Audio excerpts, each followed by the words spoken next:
Igitero cyiswe Owaki cyangwa Clan Sasso ni igitero cyateguwe n'Ubudage ku busabe bwa Adolf Hitler wari uyoboye iki gihugu ku wa 12 Nzeri 1943 hagamijwe gufunguza Minisitiri w'Intebe w'Ubutaliyani Benito Mussolini wari ufungiwe mu misozi iri ku butumburuke bwa metero 2912. Mu ijoro ryo kuwa 24 rishyira 25 Nyakanga 1943 ishyaka rya fasciste ryafashe icyemezo cyo kwambura icyizere Mussolini.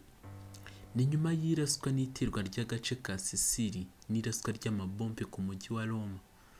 Uyu munsi ni nabwo umwami w'Ubutaliyani Victor Emmanuel wa gatatu yategetse ko Mussolini wari minisitiri w'intebe afungwa. Uyu yahise asimbuzwa Marshal Pietro Badoglio. Mussolini yahise ajya gufungirwa mu misozi miremire ya Abruzzes aho bigoye kugaba igitero keretse hakoreshejwe indege cyangwa imodoka zigendera ku migozi. Izi nazo byarashobokaga ko zakomwa mu nkokora n'ikirere kibi cyabaga muri ibi bice.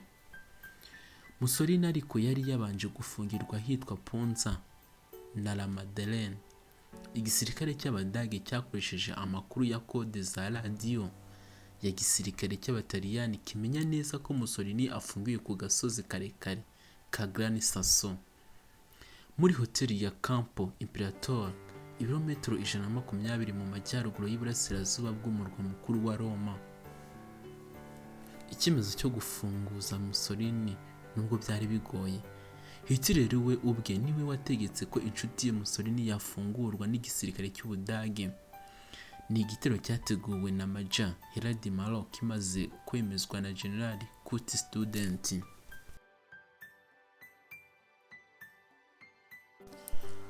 Muri ibi bihe by'intambara ya kabiri y'isi, Ubutaliyani bwari bushyigikiye Ubudage. Gufunga Mussolini byari bivuze gutakaza umusangirangendo w'urugamba, ibintu Hitler atari kwemera. Ibi byatumye asaba ingabo zirwanira mu kirere gutegura igitero. Nyuma yo kumva ko Mussolini yahirizwe ku butegetsi, ngo Hitler yagize ati: "Umunsi nzakandagira mu Butaliyani, wagize uruhare muri icyo gikorwa cy'ishyano wese azabiryozwa. Mussolini nta mwanya afite muri gereza, tugomba kumubohora." Ingabo zari ziyobowe na kabuhariwe mu bitero by'ibanga Captain Otto zatangiye kwitegura gushyira mu bikorwa igitero. Hafashwe umwanzuro ko itsinda rito ry'ingabo za kabuhariwe z'Abadage SS zipakira mu ndege zikerekeza mu ruhererekane rw'imisozi, ubundi zikamanukira mu mitaka zerekeza ku gasozi ka Gran Sasso. Captain Otto yahawe amakuru y'indege z'intasi z'Abadage zari zatangiye kuzenguruka muri iyo misozi ku wa 10 Nzeri ko Mussolini ariho afungiwe.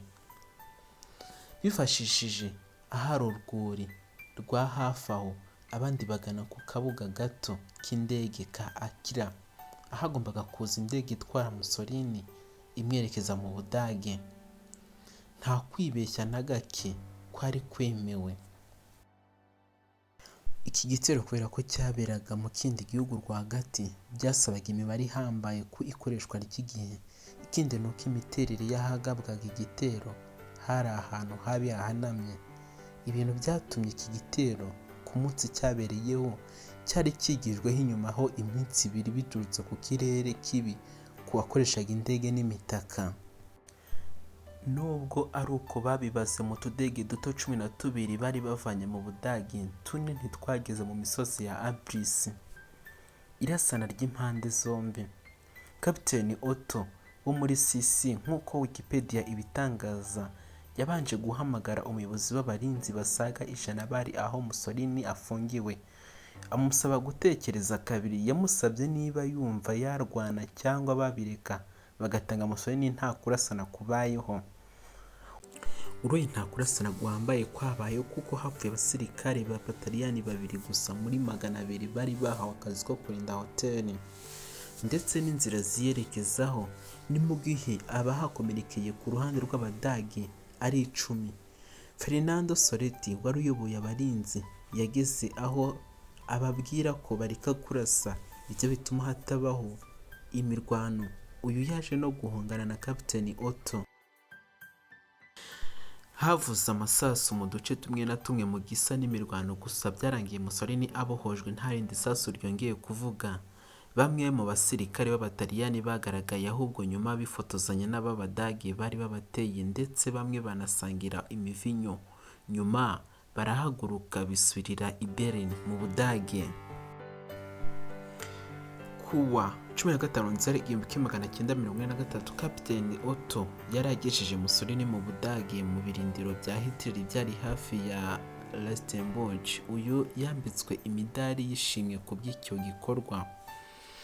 Ifungurwa rya Mussolini ryatumye abari bamufunze bagwa mu kantu, gusa nanone benshi bavuze amangambure kubera ubuhanga cyateguranwe ndetse n'uko cyakozwe.